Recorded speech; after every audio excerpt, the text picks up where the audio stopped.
Good morning, students, and welcome to Math with Miss French. Today's learning intention is I can solve word problems involving time. Today's success criteria, I can use addition and subtraction strategies to find elapsed time. Remember, anytime you solve an elapsed time word problem, write the following: start time, end time, elapsed time. This will help you figure out what you're missing, and then you'll be able to figure out which strategy to use. Go ahead and pause the video right now to get your materials, paper, pencil, dry erase board, or marker, and go ahead and write start time, end time, elapsed time. Remember, if you're looking for end time, you're going to add. If you're looking for start time, you're going to subtract. And if you're looking for elapsed time, the amount of time passed, you're going to either use a number line or use traditional subtraction.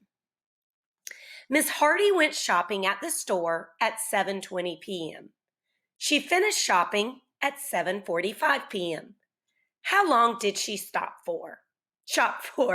Go ahead and pause the video, write down your start time, end time, and figure out which strategy to use. Okay, great job. Whenever I went ahead and wrote my start time and end time, and that helped me realize I was figuring out elapsed time. So I can either use traditional subtraction or a number line to solve for that. So on the number line, I started with 720, and I went ahead and skip counted by tens. 720, 730, 740. If I go past 740 10 more minutes, it's going to be too big.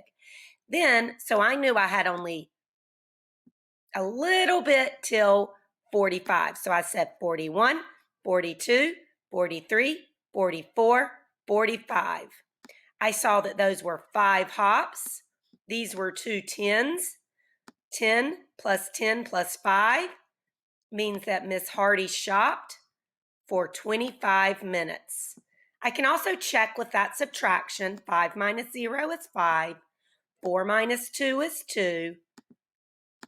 7 minus 7 is 0. So that also gives me 25 minutes. Great job. Miss French started grading papers at 1:10. It took her 5 minutes to get them in number order. She graded for the rest of the time and finished at 1:45. How long did she grade papers for? So I went ahead and I saw this extra time right here, and I am going to go ahead and know that this was just extra information. I need to count the time from 1:10 to 1:45. So my start time was 1:10. My end time was 1:45. I go ahead and see that I'm looking for elapsed time just like the last problem, so I can use traditional, and I always want to make sure I set that up with the later time on top. It's kind of like subtraction when we put the bigger number first. So I'm going to go ahead and set that up. I want you on your paper to pause and solve using a number line and the traditional. I started with traditional today and I got 35 minutes, but I want to double check with the number line. 110, 120, 130, 140. I know that going another jump, 10 jump would be too big. And I know from 40 to 45 is 5, so I'm just going to make a mini 5 there.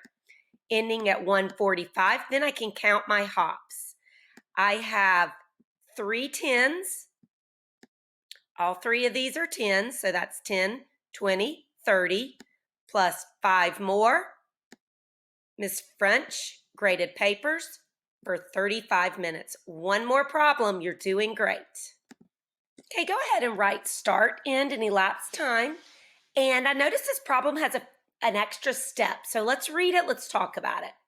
When Emily got home from basketball practice, she needed to do several things before she could play her video game. She started playing her video game at 5:45 p.m. She took 10 minutes to empty the dishwasher, 15 minutes to have a snack, and 20 minutes to do homework. So for this problem, I actually have to add together all of her times to figure out how much elapsed time she spent doing her chores. So 0 plus 5 plus 0 is 5. 1 plus 1 is 2, plus 2 more is 4. So Emily spent 45 minutes doing her chores. Now, this is a tricky problem. It's asking me what time did she get home from practice?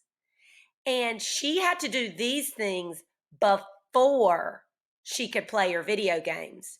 So even though it says that the word started, 5:45 is her end time. That was when she finished playing her videos.